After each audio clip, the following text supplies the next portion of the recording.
welcome back to Tell Us We're Wrong. I know it's been a long time. I decided to get a job, stupid me, and I couldn't devote the kind of time necessary for the show. I have recently quit, so it's interesting because the show is bookended by the start and end of my employment. So I decided to take off time from looking for work and really focus on the show. And so it's going to be an adventure. If this is a theme that interests you, please help. I am doing this by myself. Help me.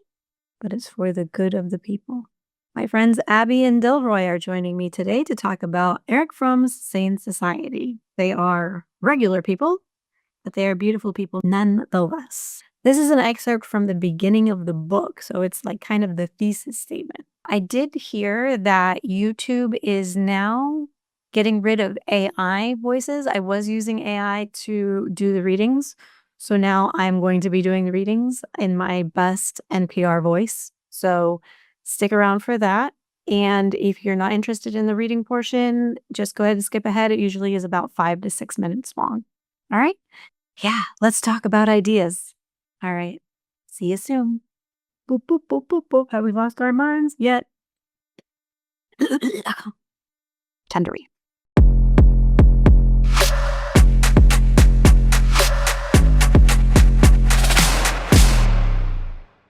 We find countries in Europe which are among the most democratic, peaceful, and prosperous ones, and the United States, the most prosperous country in the world, show the most severe symptoms of mental disturbance. The aim of the whole socioeconomic development of the Western world is that of the materially comfortable life, relatively equal distribution of wealth, stable democracy and peace, and the very countries which have come closest to this aim show the most severe signs of mental imbalance. Could it be that the middle-class life of prosperity, while satisfying our material needs, leaves us with a feeling of intense boredom, and that suicide and alcoholism are pathological ways of escape from this boredom? Could it be that these figures are a drastic illusion for the truth of the statement that man lives not by bread alone, and that they show that modern civilization fails to satisfy profound needs in man? If so, what are these needs? What is so deceptive about the state of mind of the members of a society is the consensual validation of their concepts. It is naively assumed that the fact that the majority of people share certain ideas or feelings proves the validity of these ideas and feelings. Nothing is further from the truth. Consensual validation, as such, has no bearing whatsoever on reason or mental health. Just as there is a folie à deux, there is a folly of millions. The fact that millions of people share the same vices does not make these vices virtues. The fact that they share so many errors does not make the errors to be truths. And the fact that millions of people share the same forms of mental pathology does not make these people sane. The individual shares a socially patterned defect with many others. He's not aware of it as a defect, and his security is not threatened by the experience of being different, of being an outcast, as it were.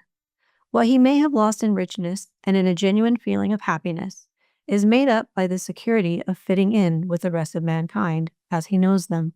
As a matter of fact, his very defect may have been raised to a virtue by his culture, and thus may give him an enhanced feeling of achievement.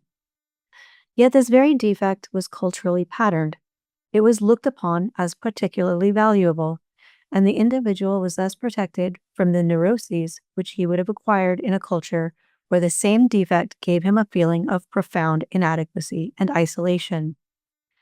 Today we come across a person who acts and feels like an automaton, who never experiences anything which is really his, who experiences himself entirely as the person who thinks he is supposed to be, whose artificial smile has replaced genuine laughter, whose meaningless chatter has replaced communicative speech, whose dulled despair has taken the place of genuine pain. Two statements can be made about this person. One is that he suffers from a defect of spontaneity and individuality, which may seem incurable. At the same time, it may be said that he does not differ essentially from millions of others who are in the same position. For most of them, the culture provides patterns which enable them to live with a defect without becoming ill. It's as if each culture provided the remedy against the outbreak of manifest neurotic symptoms which could result from the defect produced by it. Suppose that in our Western culture, movies, radios, television, sports events, and newspapers cease to function for only 4 weeks. With these main avenues of escape closed, what would be the consequences for people thrown back upon their own resources? I have no doubt that even in this short time, thousands of nervous breakdowns would occur, and many more thousands of people would be thrown into a state of acute anxiety, not different from the picture which is diagnosed clinically as neuroses. If the opiate against the socially patterned defect were withdrawn, the manifest illness would make its appearance. For a minority, the pattern provided by the culture does not work. They are often those whose individual defect is more severe than that of the average person, so that the culturally offered remedies are not sufficient to prevent the outbreak of manifest illness. A case in point is the person whose aim in life is to attain power and fame. While this aim is, in itself, a pathological one, there is nevertheless a difference between the person who uses his powers to attain this aim realistically and the more severely sick one who has so little emerged from his infantile grandiosity that he does not do anything toward the attainment of his goal, but waits for a miracle to happen, and thus, feeling more and more powerless, ends up in a feeling of futility and bitterness. Footnote: I have made the following experiment with various classes of undergraduate students. They were told to imagine that they were to stay for 3 days alone in their rooms without a radio or escapist literature, although provided with good literature, normal food, and all other physical comforts. They were asked to imagine what their reaction to this experience would be. The response of about 90% in each group ranged from a feeling of acute panic to that of an exceedingly trying experience, which they might overcome by sleeping long, doing all kinds of little chores, eagerly awaiting the end of this period. Only a small minority felt that they would be at ease and enjoy the time when they were with themselves. But there are also those whose character structure and hence whose conflicts differ from those of the majority, so that the remedies which are effective for most of their fellow men are of no help to them. Among this group, we sometimes find people of greater integrity and sensitivity than the majority, who for this very reason are incapable of accepting the cultural opiate, while at the same time they are not strong and healthy enough to live soundly against the stream. It is true indeed that man, in contrast to the animal, shows an almost infinite malleability. Just as he can eat almost anything, live under practically any kind of climate, and adjust himself to it, there is hardly any psychic condition which he cannot endure, and under which he cannot carry on. He can live free and as a slave, rich and in luxury, and under conditions of half-starvation. He can live as a warrior and peaceably, as an exploiter and robber, and as a member of a cooperating and loving fellowship. There is hardly a psychic state in which men cannot live, and hardly anything which cannot be done to him, and for which he cannot be used. All these considerations seem to justify the assumption that there is no such thing as a nature common to all men, and that would mean, in fact, that there is no such thing as a species man, except in a physiological and anatomical sense. Yet, in spite of all this evidence, the history of man shows that we have omitted one fact. Despots and ruling cliques can succeed in dominating and exploiting their fellow man, but they cannot prevent reactions to this inhuman treatment. Their subjects become frightened, suspicious, lonely, and if not due to external reasons, their systems collapse at some point because fears, suspicions, and loneliness eventually incapacitate the majority to function effectively and intelligently. Whole nations or social groups within them can be subjugated and exploited for a long time, but they react.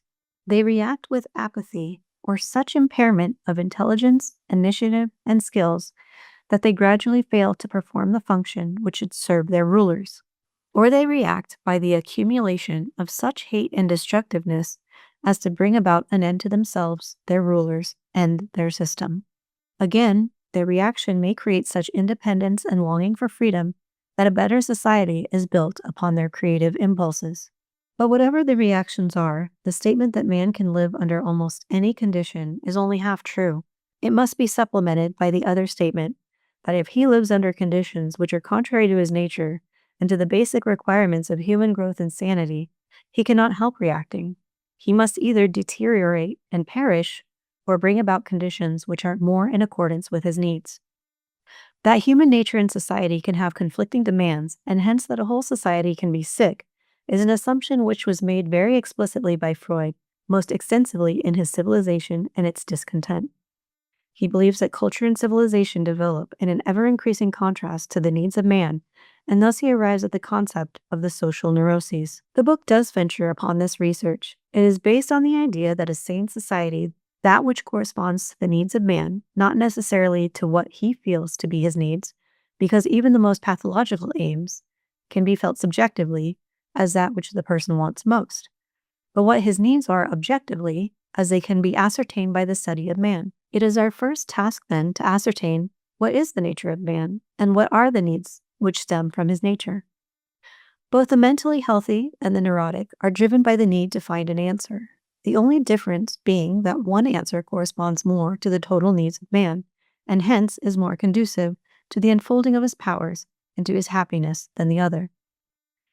Indeed, the tremendous energy in the forces producing mental illness, as well as those behind art and religion, could never be understood as an outcome of frustrated or sublimated physiological needs. They are attempts to solve the problem of being born human. All men are idealists and cannot help being idealists, provided we mean by idealism the striving for the satisfaction of needs which are specifically human and transcend the physiological needs of the organism. The difference is only that one idealism is a good and adequate solution, the other a bad and destructive one. The decision as to what is good and bad has to be made on the basis of our knowledge of man's nature and the laws which govern its growth. What are these needs and passions stemming from the existence of man? Let's get into the show. So, what did you guys think of the reading? It was a little twisted for me in my mind. I was just like, how are you gonna hold humans to such, I don't know. It felt like you were doomed no matter what. As a society or as a human, you're doomed. Like, that's what I felt by it. So it was like, there's no winning here, it felt. Yeah, it was pretty Yeah. it was pretty bleak, but I think he has hope in that in how strange everything was. I got the sense that there was still hope uh to be had, considering there was the possibility that you could tear it all down and build something better. Yeah, in that part, yes. But it felt like you had to be oppressed and you had to be, like, basically stomped on. Because if you are happy and placated by your society, then you won't push back. You won't say anything. You'll just ride that wave. But if you are, like, oppressed and treated like a slave or, like, somebody's plaything or whatever, like how he said it, like, used or whatever, like, at some point, you either lose all sense of intelligence and humanness, or you push back and you fight and you create something better. But it doesn't seem like you would gain that kind of life or that idealism as he described it, like, without struggle and oppression. That's why I was like, this feels like nobody wins at all. Like, you're doomed if you do, you're doomed if you don't. Yeah, I mean, I can see where the hope comes from. Like I didn't get hope either. I felt like he or the author, um, like gives a choice, right? He's like, we can either fall into this kind of shared delusion that because we are all doing this kind of wrong thing that maybe it's right, right? And he presents a space, like I should highlight it, where he was like, and you can break away from this if like the needs of yourself don't match up with the needs of the society, right? Then you kind of push through. But for me, it was just kind of like, well, you can have sandwich A or sandwich B, but most people are eating sandwich A, right? So like that's kind of what it felt like, more for me. But I thought it was interesting, like immediately at the start to kind of like click on this piece of like I think it was like the fois à deux. You can have fois à million, and like just because everyone is is doing the same thing incorrectly doesn't make it actually sane. I thought that was like immediately in my brain, I was like, I feel this. I feel this about Yeah. society we live in now, right? Because there's this like the initial construct is like we have all these things, but we really don't have ourselves. It feels like to me, like we have all this material, we have all this technology, we have all the comforts of like modern life, but we still feel isolated and alone and are sad and we're not actually sane, but we're all insane together, so we think it's fine. Mm-hmm. Yeah. I love that he points that out in Western cultures, though. So in my mind, I was like, hold up, what's happening in the other cultures that are being repressed by these Western cultures? How many of them are finding? I don't know. I was agreed with Delroy. Like, a lot of the things did not bring me hope and did not help me feel like it was really much choice. Yeah, I was thinking about that too. Is he does really kind of specify Western culture specifically.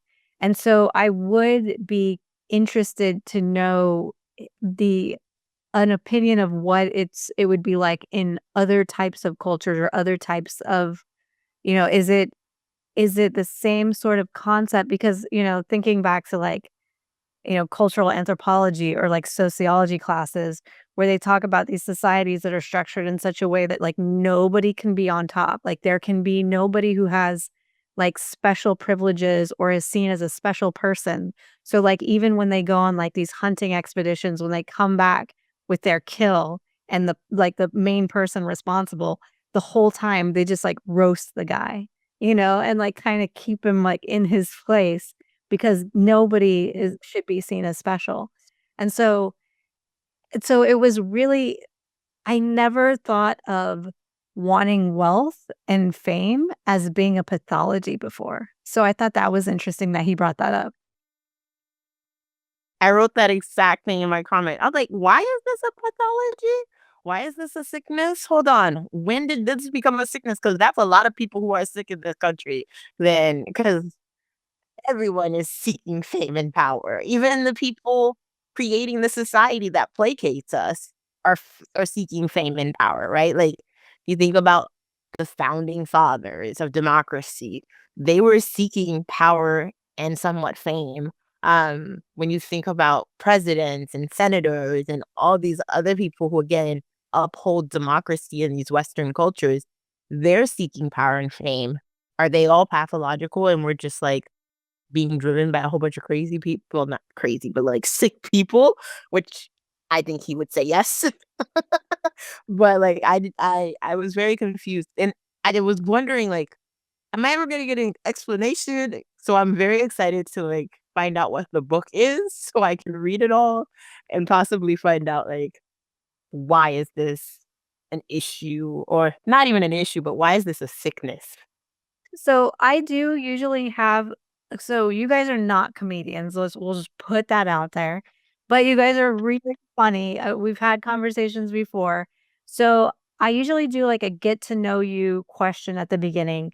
So just given what we've discussed so far, you can either answer one of the two questions. Either what do you see in society today that is a shared sickness that he like the sort that he describes?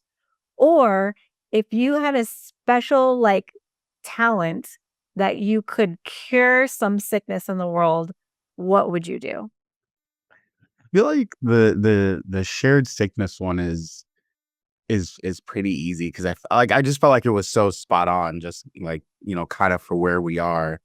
And you look at even like the creator culture, right, and like the social media culture, and this quest to be like famous, right, as an end to make money, right. That for me is like a little bit of like what he's talking about here is like we have lost ourselves so much in the desire to be famous and remembered and to have legacy, right, that we actually don't know who we are or what our actual needs are anymore, because we've fallen into the needs of the collective rather than the needs of the individual. And so there's a part of me that feels like we're seeing this just heighten and heighten and heighten more and more and more in the current society that we live in. Yeah, that's my answer. I think I'm gonna answer the second question, and I am not funny, so I'm definitely going deep here.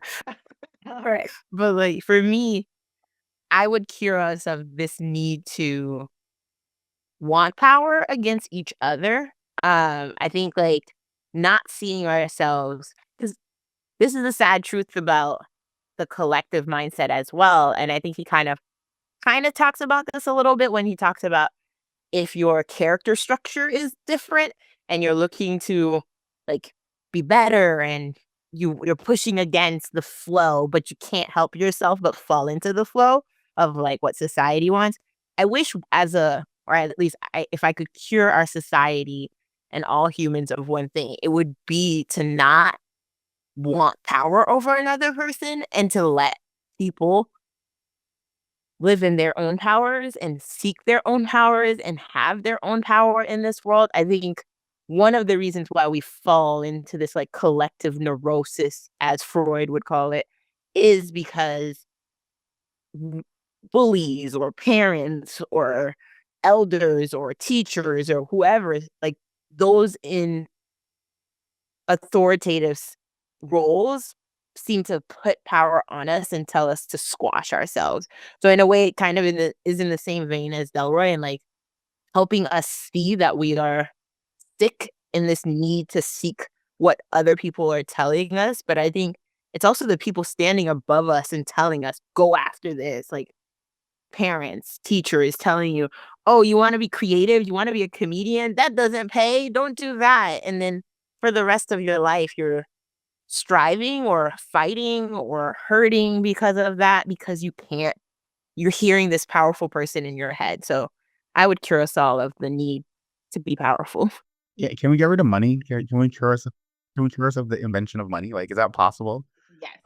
We That feel would like be like, if I'm being silly, right? Like it's wild that we've developed this system where we spend our lives in front of this computer, most of us working for somebody else to pay somebody else to live, when we could just be like chilling on the beach in Jamaica drinking coconuts, right? And eating fruits. Like why isn't that the world that we live in?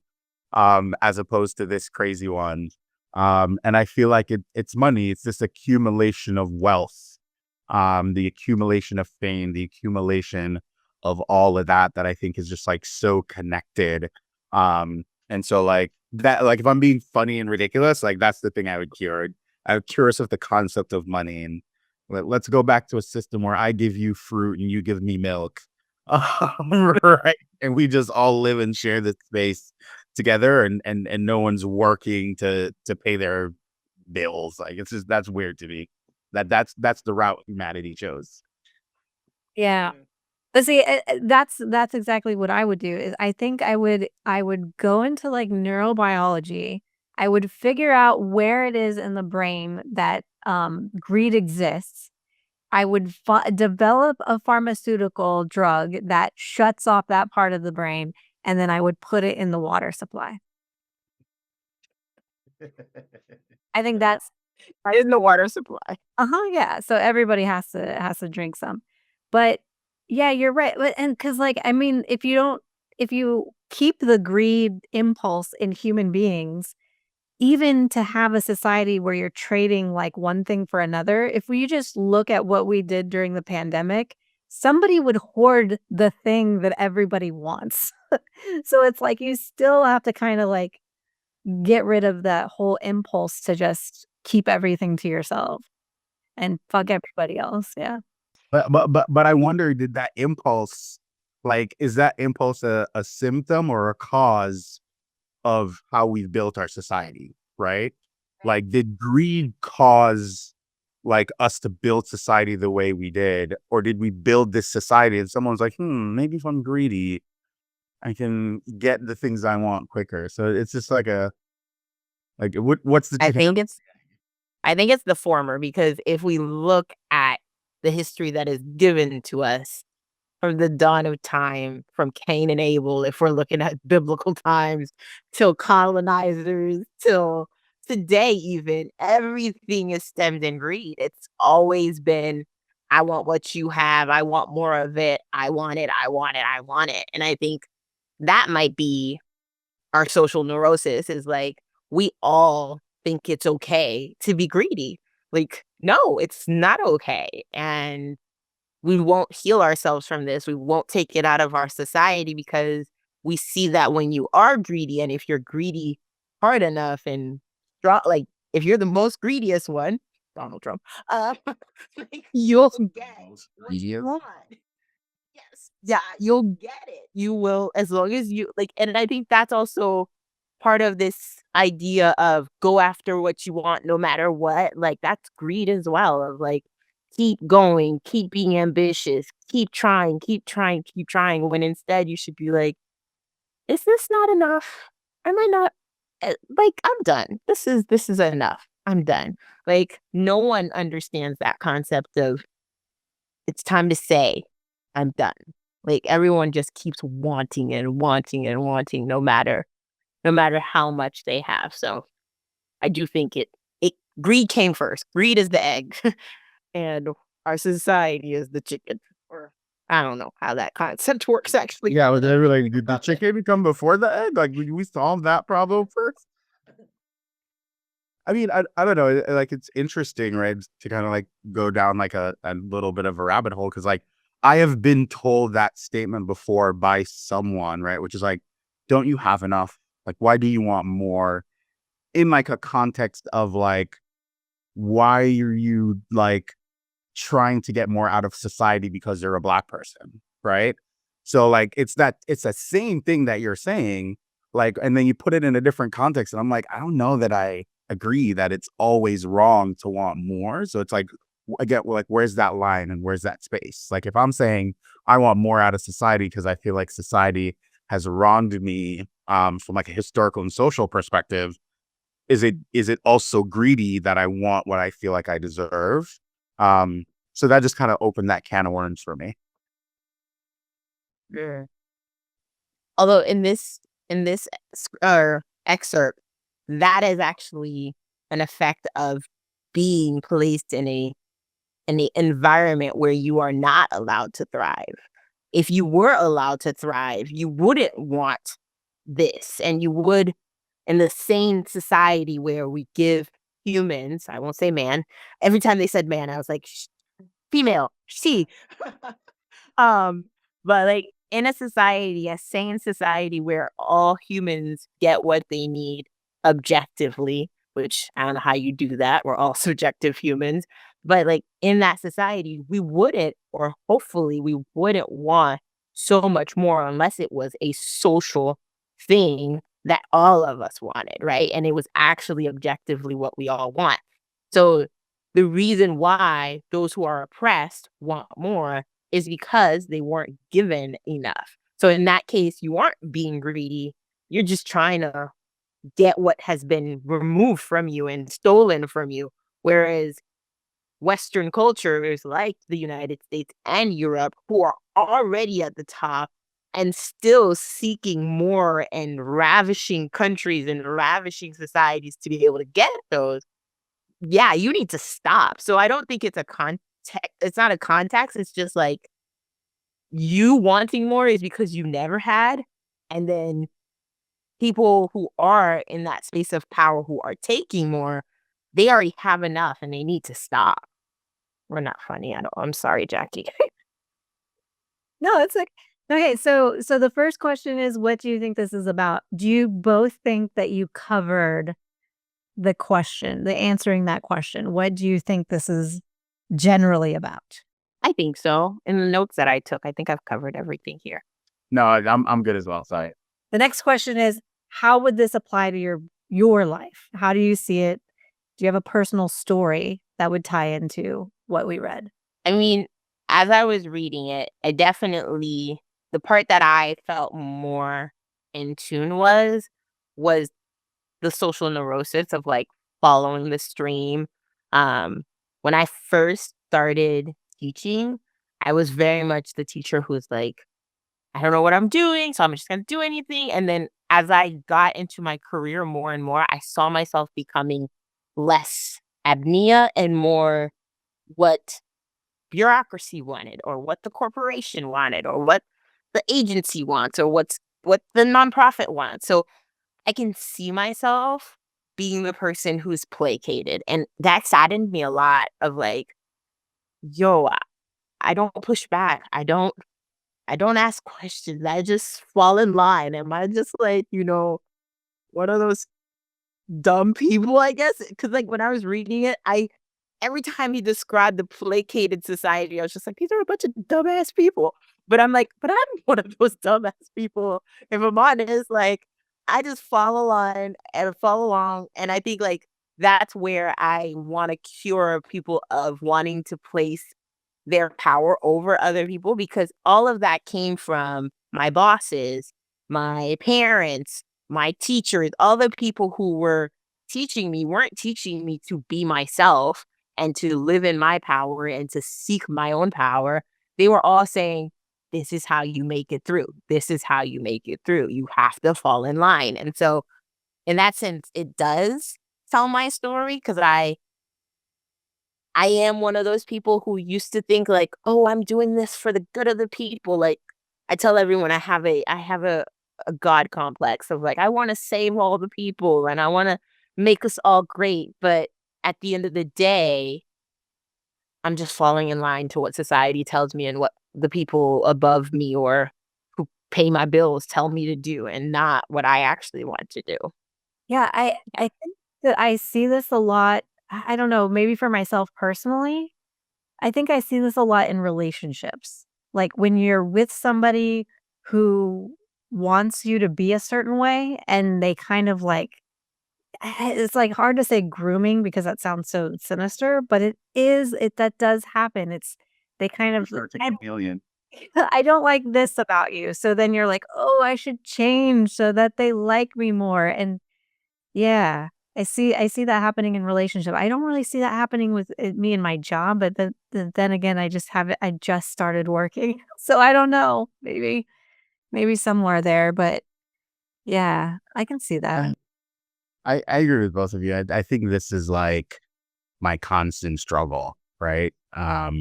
Which is like, what am I doing? Where am I going? Why am I doing it? Like, who am I doing this for? Is it really for me?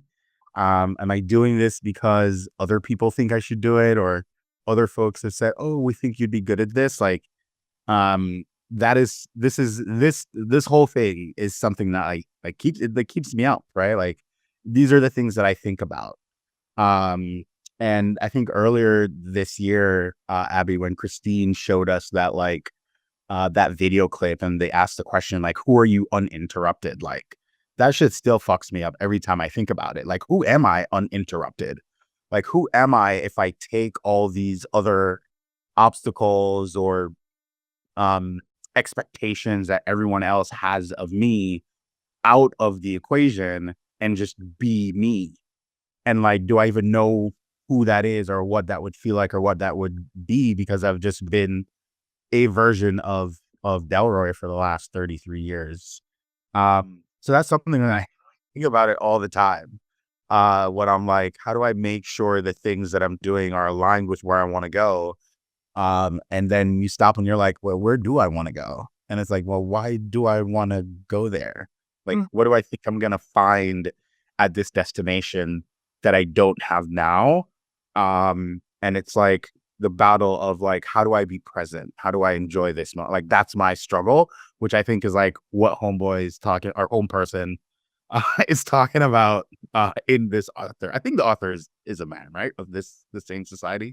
Yes. Yeah. And Okay. Yeah. So just clearing it up. Yeah, I think that's what he's talking about is like, I've been taught that there is this destination to life. And there are these goals and things that you must achieve and therefore go forth and achieve. Right. And if you're not doing that, then you're not a capable, fulfilling, respectable member of the collective of people that want to achieve. And sometimes I'm just like, fuck this. Can we just not do it? Can I just not go to work today? The answer is no, because I got to pay these bills. No, exactly.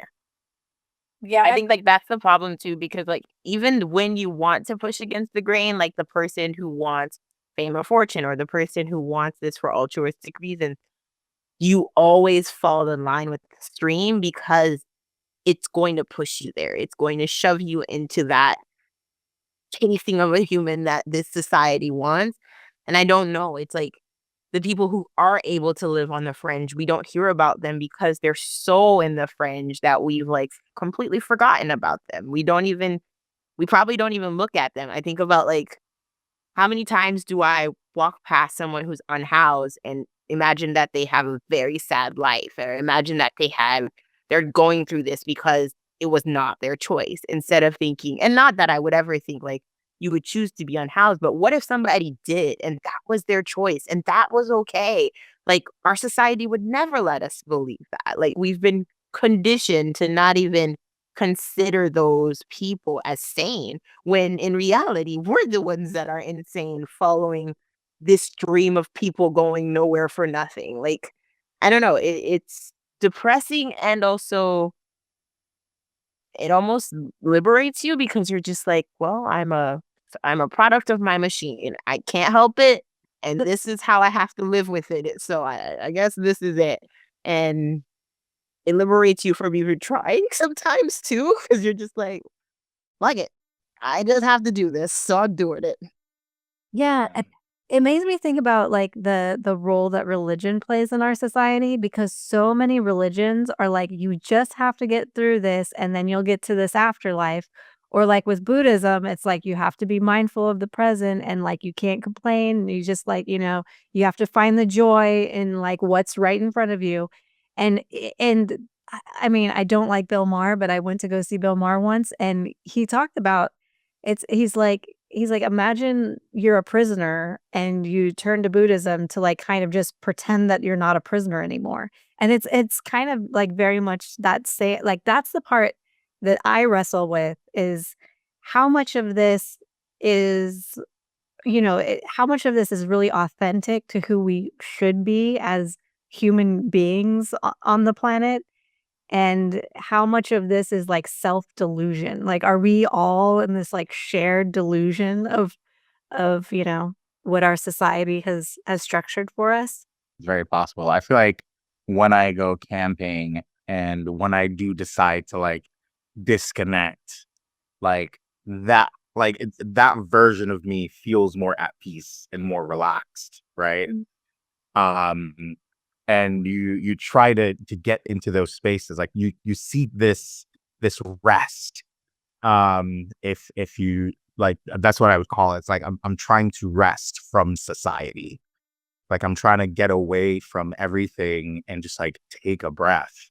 Um, and it's weird now, like reading this and like thinking about that, like makes me think about like the need to do that like so differently, right? Like, is that the state that we should actually be in and not this like very heightened, like, how do I do? How do I go? Where do I go? How do I navigate out of like in that state? So yeah, it's like that's a little bit of where like my brain is going now. It's like because he talks about like the like if we pulled the opiate away, right? If we pulled society's opiate away, which is entertainment, it's at large. Just like if we pulled that away, what do you do when you're just sitting with yourself? And would you just Sorry, that's my own personal question. listen, listen? But yeah, I mean, So what did you I think so. think about that when you were reading it? Like, if you were to have no distractions for, like, what did he say? 2 weeks? What would 4 weeks. what would you be doing? Yeah. He even said he posted for his students, and 90% of them were like, I'm gonna die. I'm going to sleep. I'm just gonna. Yeah. I honestly, for me, I think if I had a chance to not have any technology, I would probably go back into nature and garden and like take care of the earth and provide for the people around me. Because at the end of the day, that's my ethos, is like I always want to give out. I never want to give in. And so that part, if I had no body, like if it was me by myself completely, that would drive me insane. Like, I don't know what to do with just Abnia, but I'm hoping that if I remove all entertainment and the opiates of society, I would still have humans with me. I could still have my wife and my best friends and all of that. I'm hoping that that's the version that would be provided to me, at least. And I'd be fine in that sense. I would go back to nature, I would garden, I would provide for the people around me. If I were by myself completely, yeah, I would go absolutely insane. My anxiety would go through the roof. I would only hear my most darkest thoughts. And yeah, it would be tough. It would be very, very tough. All I'm craving is 3 days by myself. So I think I would be fine, for 3 days. I don't know about much, much longer after that. And I'm probably one of those students that'd be like, I'm probably sleeping for a significant chunk of this. I think all I would need is like pen, paper, pencil, something to write with, to be entertained. But like, yeah, I would love 3 days of nothing to do. Like, and when I say nothing to do, I mean absolutely nothing to do. To just kind of chill. I mean, I'm probably gonna end up masturbating a bunch too, Jackie, but like, like I would take that right now. If someone gave me 3 days off of life, I would just be like, yes, let's go. Where do I sign up? How do I make this a recurring thing? 2 weeks. Yeah. I like how you guys put in like these little, like, okay, well, I can do it if there's people here, or I can do it if it's only 3 days. I want you to really think about what 2 weeks by yourself would be like. I think I couldn't do it in the like where I am now. Certainly couldn't do it where I am now. I think I could do it in more space. I think if I were in Jamaica, actually like where I grew up, I'd be able to do it, right? Because like I have trees around me, there's fruit everywhere. There's like things I can like go out and do. Like if my community that I grew up in Jamaica, everyone just kind of blipped out and it was just me. I think I'd be like 2 weeks is probably like the edge. I think at some point I start to be like, well, what the fuck's going on? Like, what do I do? But here where I am right now in Orlando, like I couldn't go 2 weeks, 2 weeks here by myself. I'd lose my mind. That's interesting. Yeah, I can't even go 2 hours by myself sometimes. Like I'll be I'll be working and have my focus time just typing on my computer, and I'll take a moment to just like think, and then my mind just goes down these rabbit holes of just darkness. I don't know why, y'all. Like it's just like there's a lot of darkness in here, and that to me is the reason why I can't be alone. Is like I actually have to go to therapy. I have all these post-its around me. I have all these like reminders to think good thoughts that if I were alone and had to like constantly push against those dark thoughts by myself, it would be hard because they consume me sometimes. Like I don't even understand when they come in. I don't even understand when I hope I'm not sick or like, going through a psychological issue right now. But to me, it's just like those thoughts are the things that I'm fighting every day. And to be alone with them by myself without any form of distraction would be very tough. Very, very tough. Wow. Do they scare you? Times. But like, it's only because, I don't know, like things like, what if the planet explodes? Or like what's going on in Iceland right now? There's like an earthquake and volcano erupting. And I'm just like, what if that spreads? And all of or like what if those volcanoes cause all the ice caps to melt up there? Like all these things just like spiral in my brain, knowing damn well that they're irrational, and just like the rational side of my brain is just constantly in a fight to tell the irrational side of my brain to shut up. So I do think like they scare me sometimes, but I always find the light because I have people around me, or I have, a distraction of music or a book or an audio book to kind of pull me out of it. But without those, yeah, I would be like Tom Hanks with Wilson on Castaway, just talking and just be like, I fucking hate you. Like, Do we have a pet? Like, can we have a pet? Like, if I'm alone, can I have like a pet dog or a pet cat? Because then I'm really good. Then I'm absolutely fine. But like just me, I think, um, I don't know. Like, I don't know where my brain would go. I don't know if it would necessarily be like negative, or I would just get bored. I think I would, like, after a while, it wouldn't be that like my thoughts are going crazy.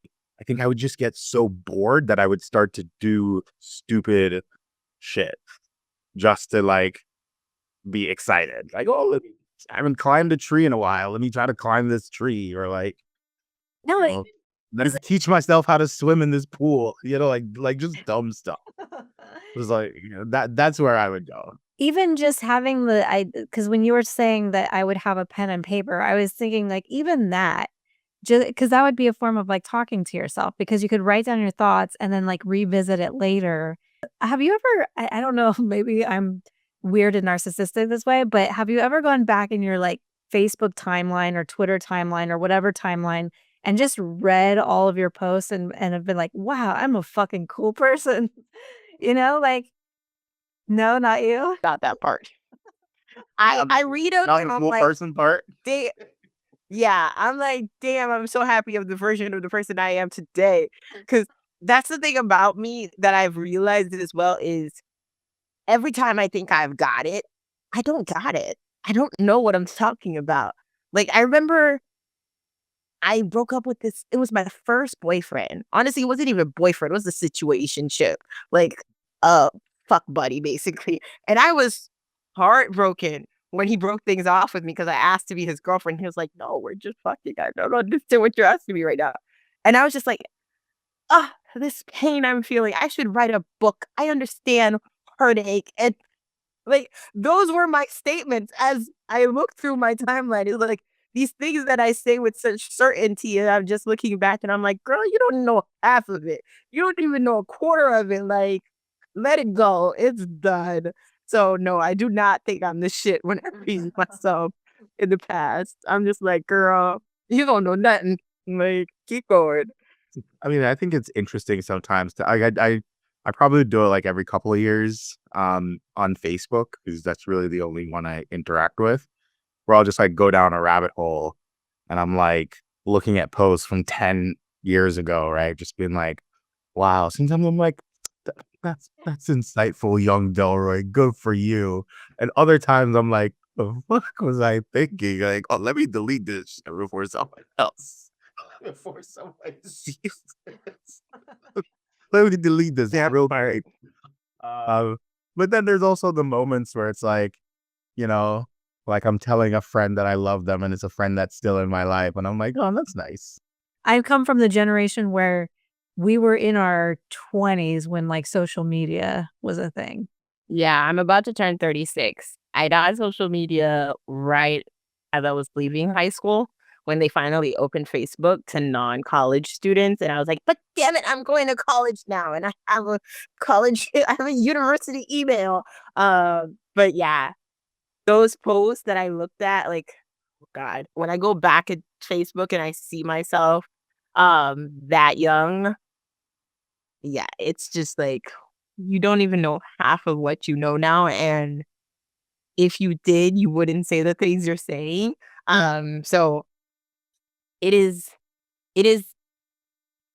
cringy, but also illuminating too, to see how far I go every year. And I think that's the one thing I do love about the trajectory of my life, is that no matter how dark and twisted and steep and roller coastery life can go, I seem to find lessons and learn and get a little bit better at life, even though it's the life that society wants me to learn, which I don't know if that's good or bad.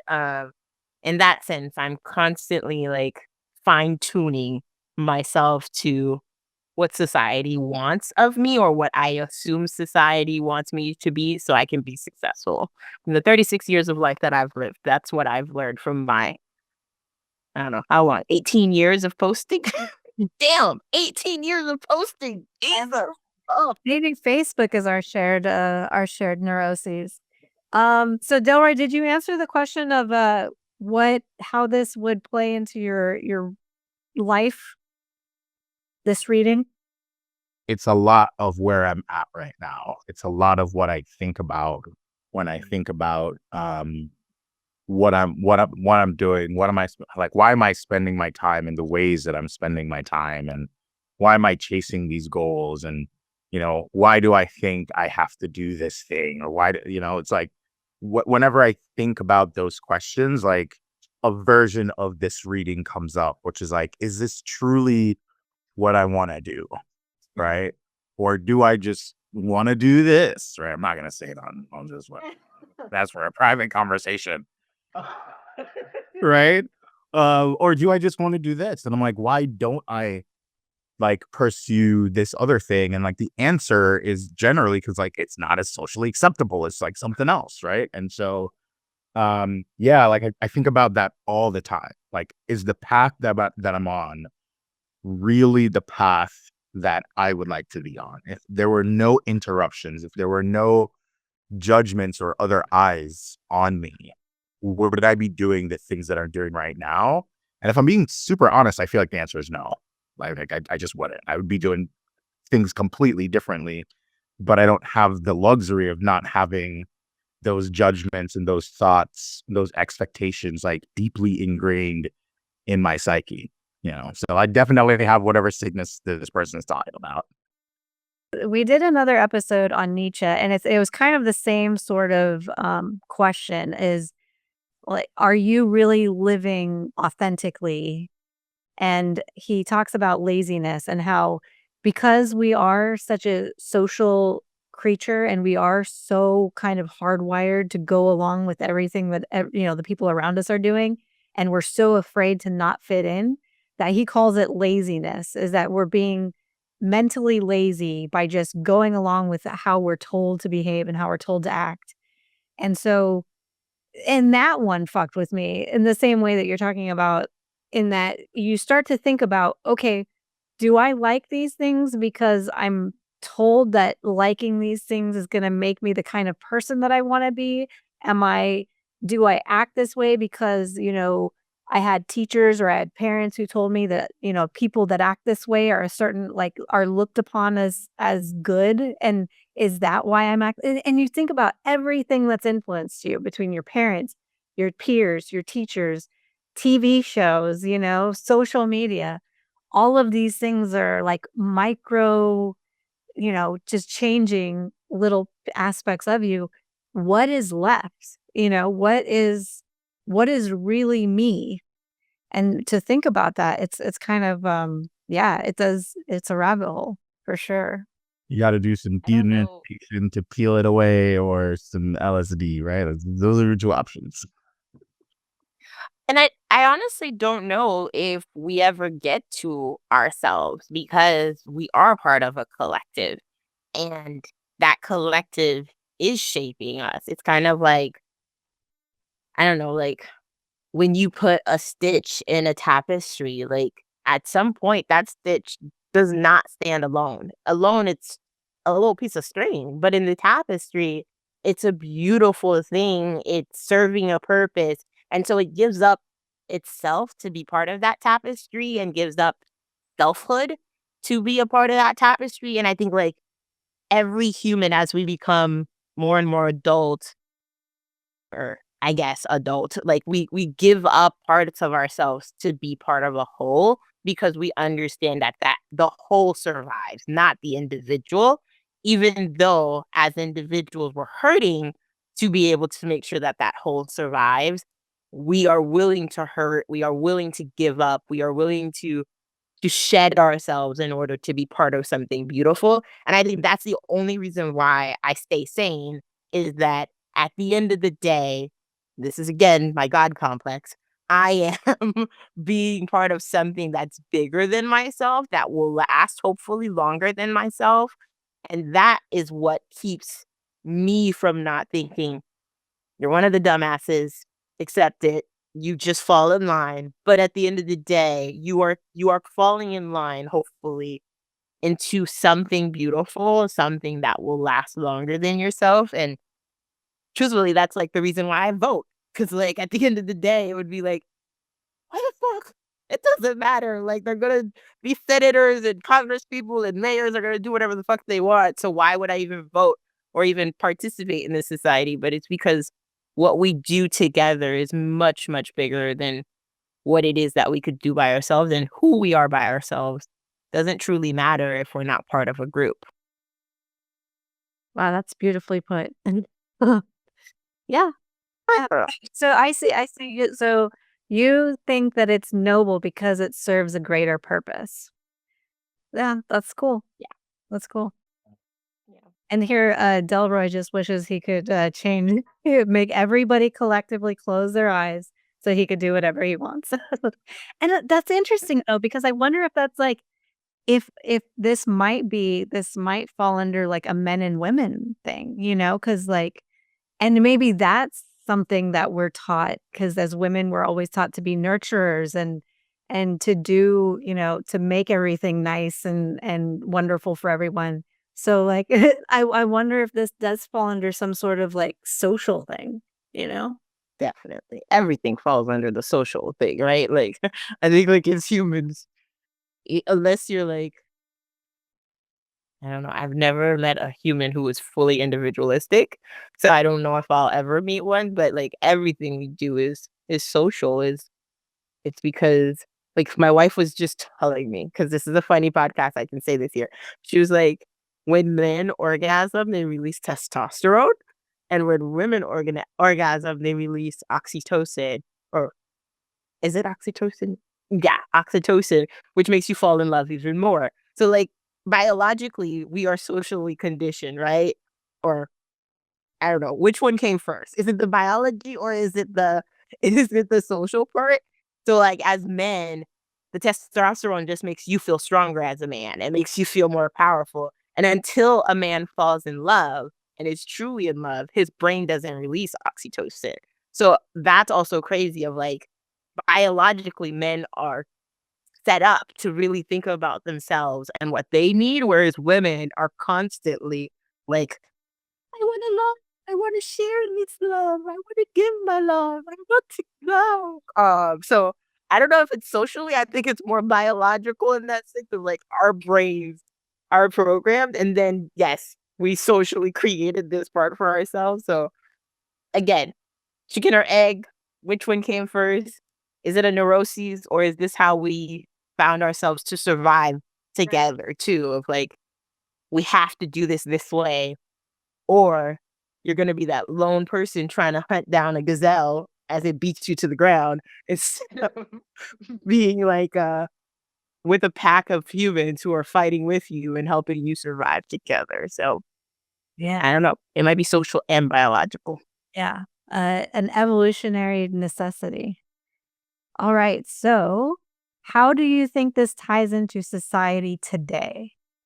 I think Delroy said it beautifully, like celebrityism or celebrityness, whatever that word is in its noun version.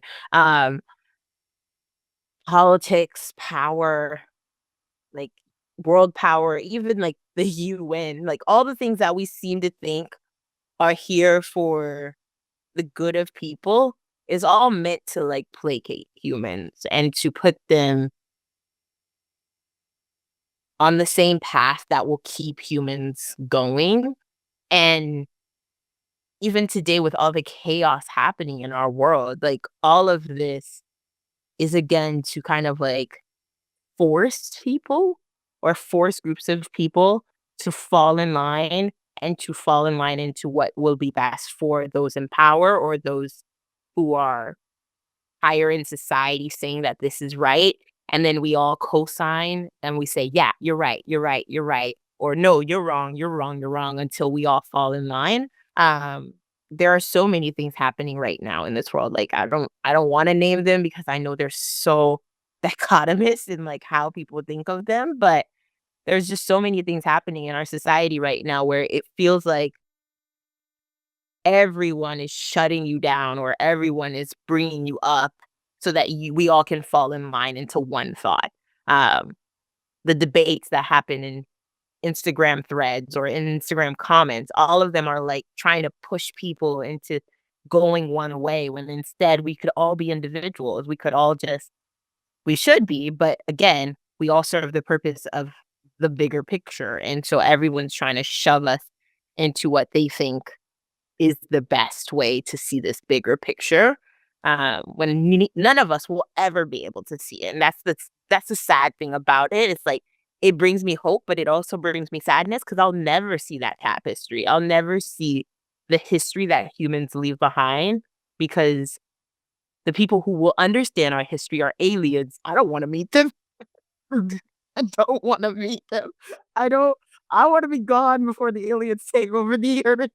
Um, like we can only see the tapestry of like ants or lions and organisms that are like not part of us. We don't see ourselves as a collective truly and see the beauty of our collective because we're constantly trying to shove each other into one way or another way. Yeah. I mean, I think we've seen it now.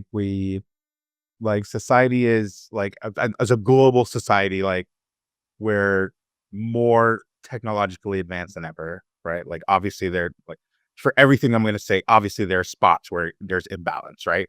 But we're more technologically advanced, we're wealthier, we're more comfortable, right? Physically in everything that we're doing. We're more connected from like a data perspective as well. But we also have like record high mental illness, record high reports of loneliness, record high reports of people just feeling unfulfilled because of the fog, right? The opiate that we're all just consuming. And to your point, Abby, like getting like in this space of like we're falling into these predetermined boxes that have just like historically been grabbing groups of people and like putting us in these boxes. And like we love it too. I think as people we love it. Like we love the tribalism of it all. Like we choose these teams that we support, right? And we're supporting this team no matter what. And I'm cheering for this logo because that's all it is. It's just a fucking logo, right? Like the people on the teams change every year, and you're just rooting for the Patriots logo, right?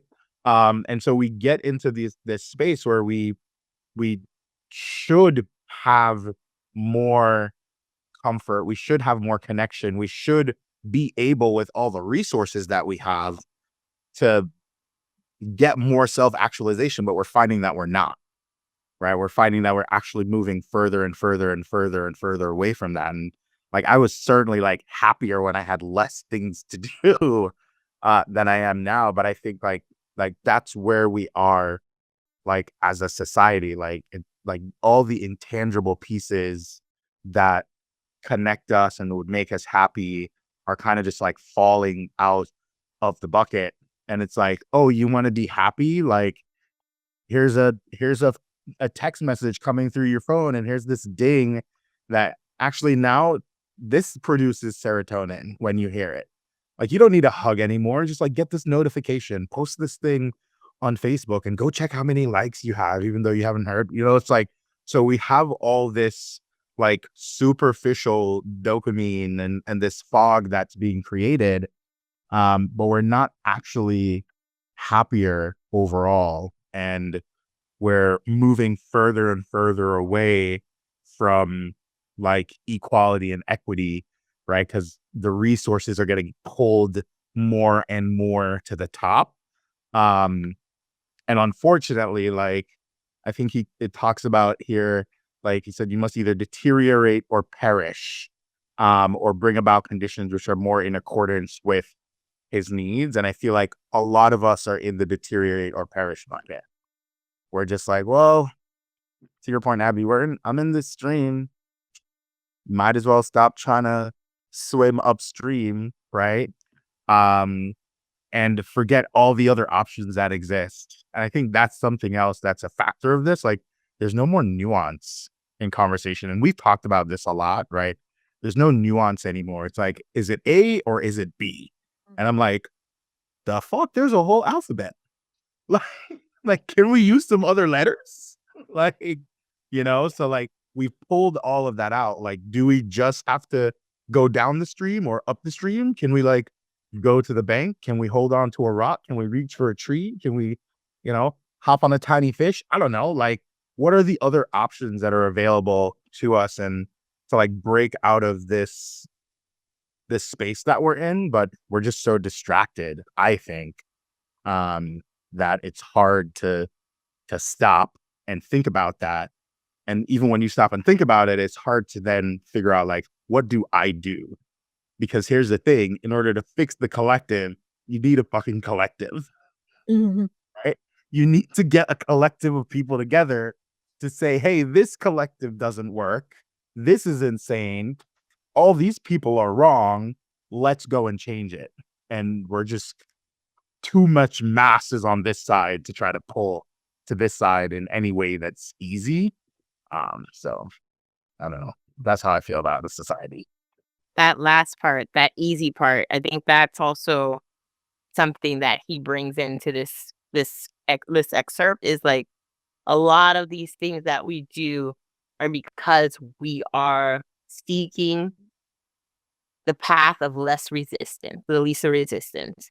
And even when you're enslaved and you're losing all of your power and you're losing all of your abilities to talk for yourself and speak for yourself, sometimes you just give up. You just don't fight anymore and you give up and you lose all intelligence and you lose all ability to truly be what it means to be human and you perish. Whereas those of us who do push, even like I think it was up here where he was like, but there are also those whose character structures and hence whose conflicts differ from those of the majority. And then he says, while at the same time, they are not strong and healthy enough to live soundly against the stream. Like we could try and try, but we are always, it feels like, and this is again the doom that I felt in this paper, is like at the end of the day, you're gonna try and you're gonna seek it, but you're going to go with the stream because until there's enough of us that it feels like a collective, that it feels like a joint effort, that I'm not alone, as humans, we're going to just fall into what the collective wants because we don't want to be alone.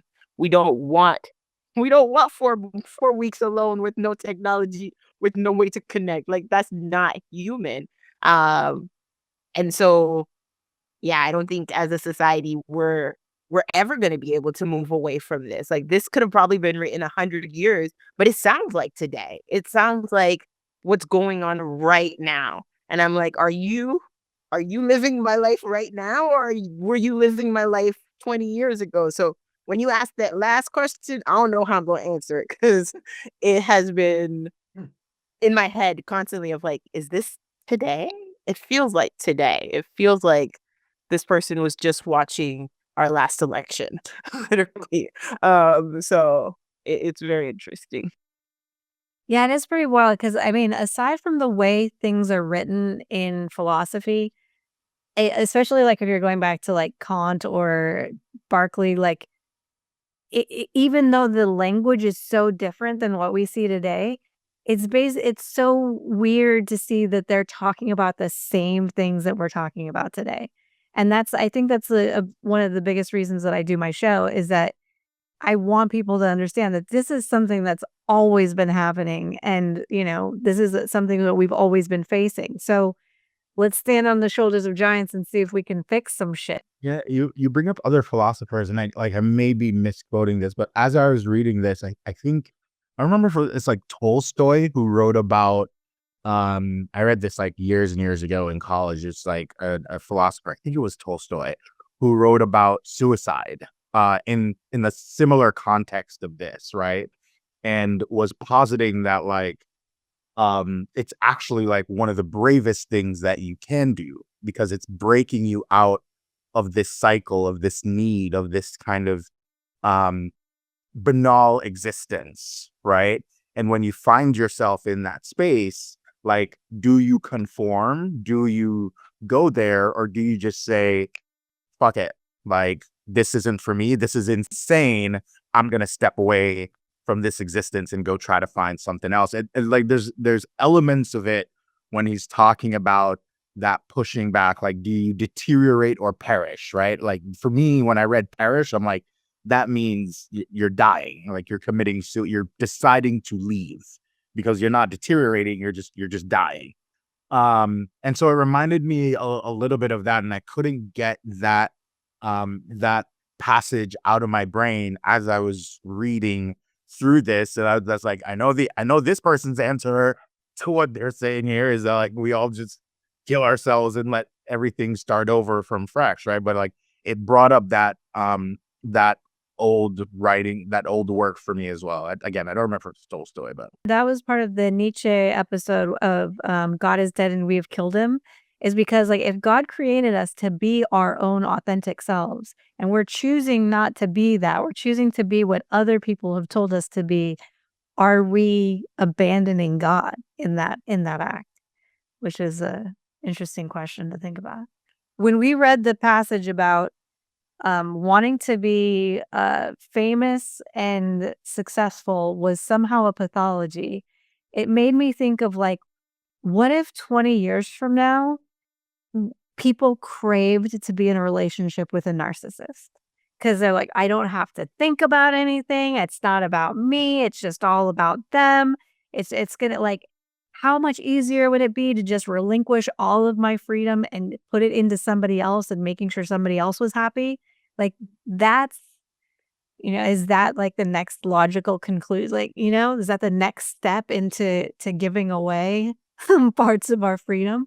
I hope not. I hope not, because what that reminds get a lines of where we're no. it doesn't lie, but it saddens me because, like, also throughout this entire book, the movie that kept coming through my mind was oh my gosh, I can't remember which version it was, but it's a Marvel movie where Loki is like trying to enslave the human race. I think it's Avengers, the first Avengers, where he's like, humans, you crave to be enslaved and bow down to me and take care of me, and like, and everyone bows down and everyone like gives in. And to me, that is like, while I do understand that we should be collectively pushing toward something that is helping us all, I also don't want that to be enslavement.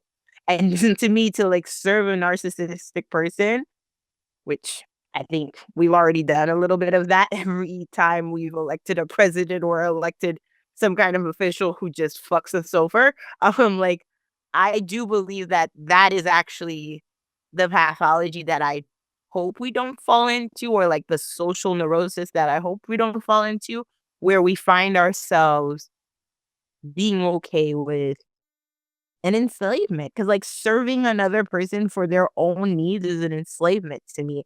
I hope that as humans, even though we are possibly all sick together seeking the same sickness, that the sickness that we're seeking is more aligned to what would be better for us as a society, or what would bring us a little bit more collective good, rather than just serving the 1% or serving some human who thinks that my life is better to be serving them than to be who I am and what I need.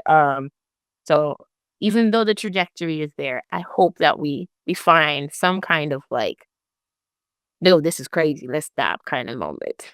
I mean, I feel like we like we're in the for the good of the collective space right now, right? Like, that's the space that we're pretending to be in, right? Like, what would it look like if everyone leaned into their own self-actualization? Like, what would that actually look like, right? And what if someone's self-actualization is like, I'm here to serve. Like, I just want to serve you. And I think in some places, like, we see this when you get into like people's like kinks, right?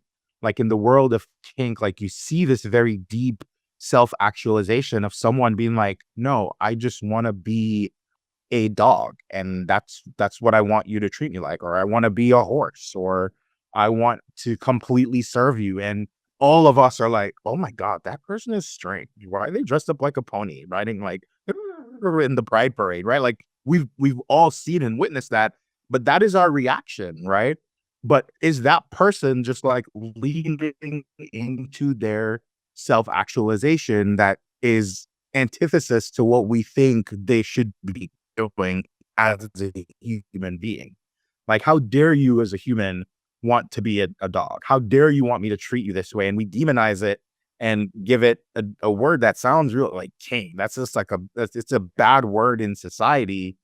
But those folks are just leaning into self-actualization, and this is what I want, and this is how I want to be treated, and this is how I want to be loved for the person that I am. And we're just like not about it as a society as a whole. And so like some of that does sadden me, because like I don't think the hive mind is necessarily pulling us towards something that is objectively better than letting someone be happy exploring their adulthood in a way that they think is fine in maybe smaller communities that also think that's fine. But we've completely demonized that way of thinking, I think, because it's anti-capitalist. But that,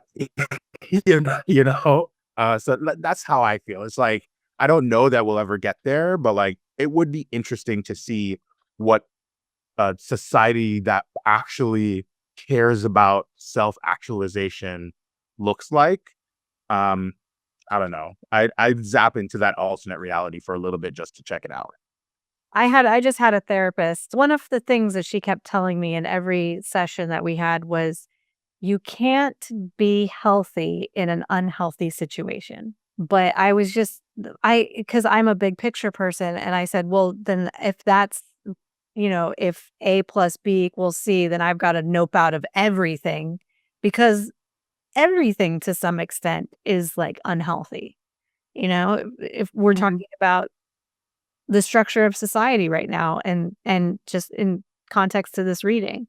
So yeah, do you really think that you can be healthy in a society like this? Do you agree with what might seem to be what he's saying is that you cannot be a healthy person in a sick society? I think he says if you are healthy, you will most likely gain the sickness of the people around you too. Like, I think that's the other thing he's saying, which sounds very much like what you were saying, Delroy. Like, this hive mindset will take over. It will either shame you into giving up yourself, or it will brainwash you into believing that what you're doing is wrong and that you should follow the way of the collective. I don't know if you can be healthy in an unhealthy situation, in an unhealthy environment, because unhealthy environments make you unhealthy, right? Like, if I grow up in a household where constantly there's smoke around me, there's people who are just like eating the most unhealthy food, there's no way in hell I'm gonna be healthy. Like, I just can't, it won't happen. And I think even in our entire world right now, we're dealing with climate change, we're dealing with like intense amount of pollution. And most humans, even that CEO who's trying to unage himself and like make himself younger every day, like, he is unhealthy. We are all unhealthy in this world that we're living in because we are not given the right environment.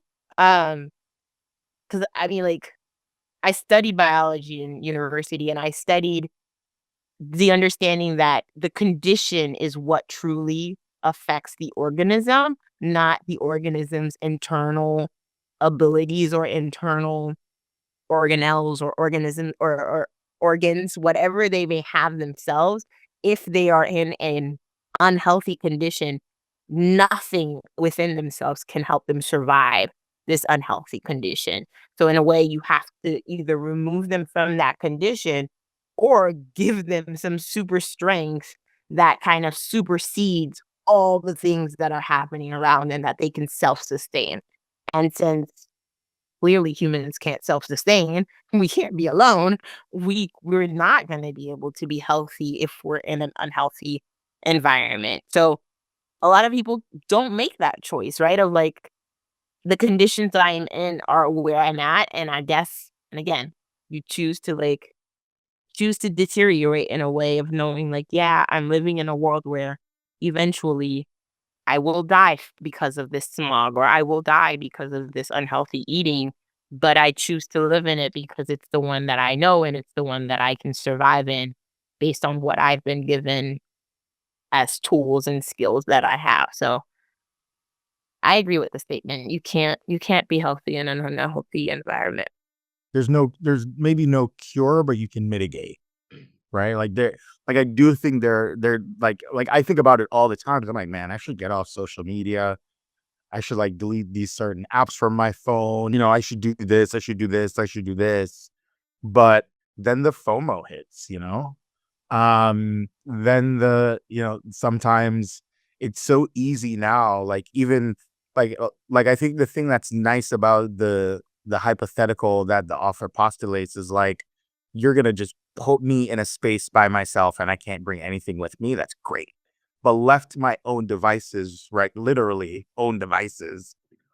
Right now, like it's really hard to pull away from that, right? There are times where I am working and my phone makes a sound and I pick it up and I look at it and I look back up and an hour has gone and I'm like, what just happened? Like I have just been looking at my phone. I'm not doing anything in particular. And I've just lost an hour of time. And so, I mean, I think there are ways to like lessen how much of this sickness you partake in, right? Like you can be very, very, very sick, or you can be a little sick, but it's like the more healthy that you are, or in the context of this, like the mental state that the author is talking about, I think the more isolationist you are as well. Um, in order to like one, get back to yourself and figure out who that is before you can then go back out into society and then try to maintain those boundaries that you put up. So I think is it possible? Maybe. Is it easy? I don't think so. He talks about adaptability in terms of human beings can be put in all sorts of situations, even situations that seem like they are completely unlivable, but they can adapt to the situation. So, do you think that that plays a role in whether or not you'll be able to not be so sick in this sick society? I think even after he says that, he then says like, but at the end of the day, you're either going to be falling into the stream of like, this is what everyone wants, or you're pushing up against it. And especially if it's a repressed or oppressive society that you're in, that you're adapting to, you're going to be pushing against it so that you can either get your needs met or you're going to perish. And so I think, yes, we adapt, but sometimes we're adapting to something that is unhealthy, right? That is socially not great for all of us, or we're adapting in a society that is oppressing us. Most Black people went through this, like we were enslaved for 300 years and we survived. Or Kanye West would say that we chose this, but like we did not. We did not. Like we survived, we adapt, and we waited until we had enough power to push against it, to collectively say, no more, this is it, we're creating a new society. So while adaptation is a human trait, and it allows us to survive a little bit longer, at some point it either kills you because you can no longer feel joy and happiness and intelligence and prosperity, or you push up against it so hard that you break it apart. And I think that means that we truly can't adopt, because at the end of the day, our inner human need to either be in a place that is hearing us and collectively taking care of us, which is why the collective or social neurosis comes about is because we're all, in a sense, getting taken care of. No one of us is like truly being harmed. No one of us is truly being like in an oppressed state. So in that sense, yes, we adapt, but we have to adapt so that it's collectively helping us. And sometimes that collective help is so that we can all feel sick together and not feel like neither one of us is sick at all, or it's like you're making me way too sick and I'm gonna kill you kind of like a statement. Yeah. So do we all feel good about all the answers that we have provided thus far? Yes. What, did you want to add one more thing, Abby? I just wanted to add to anyone listening to this who may have suicidal thoughts or who may be like, contemplating like the oppression that they're going through. I'm sorry, and I just hope that you don't take our words too seriously because, like, we're just humans living our lives trying to. I don't know. That's the only thing. Because I feel like we talked a lot about that, and it can be dark for some folks going through it. And while we are not oppressed, but those who are oppressed and are dealing with this right now, it is not a good thing to be on that side of society of like feeling that oppression. Yeah, and that's definitely not something that I would endorse on my show, because it really does actually negatively impact the collective, and we're all about making the collective better, not, making it worse with tragedies. So, let's go on to the next, question. When do you think this was written, and why? I don't think it's more than 100 years old. There's a part of me too that like when we're talking about like the Western society pieces that like I feel like we don't get that language a lot anymore. Like we used to get it a lot, maybe up until like the mid 1900s, right? Like you hear people talk about like advanced societies because like I read this and I think about like Japan, for instance, like a country like Japan. I think like this very much applies to a large portion of like those societies as well. And so that's why like I don't think it's more than 100 years old. I would think it would have to have been written around like a time where um technology was advancing at a pace that folks are starting to become like distracted by it more and more and more. So I'm thinking like the TV is around. He's talking about radio, right? Radio's around. He's not talking about the internet. So it's not new in that regard. So like if I'm pushing it somewhere, it's probably, and this is because of like, again, I also hear this and there's a part of me that feels like this is also a critique of capitalism. So probably sometime mid 1900s after World War One, in that period when TV's popping up, technology's popping up, maybe the telephone's been invented. And it's just a critique on um the lack, like how we're developing more comfort, but we're just like falling out of humanity more and more with the more technology that we insert. Right. Yeah. When I read this, I definitely thought it was Nietzsche. And I was like, hold on, was Nietzsche before Freud or not? And then I was like, oh, Abnia, you can't do research, so don't give it up. Um, so when I keep thinking about it, though, I keep thinking about the revolution that was happening in the 1970s, where people were seeking individualism through the hippie movement and through fighting against Vietnam and through just really seeing our society in the United States become. I think like that's when the finger started being pointed at the Western cultures of like, y'all are not actually right. Like, no, this is wrong. Y'all are oppressing people and just constantly doing it.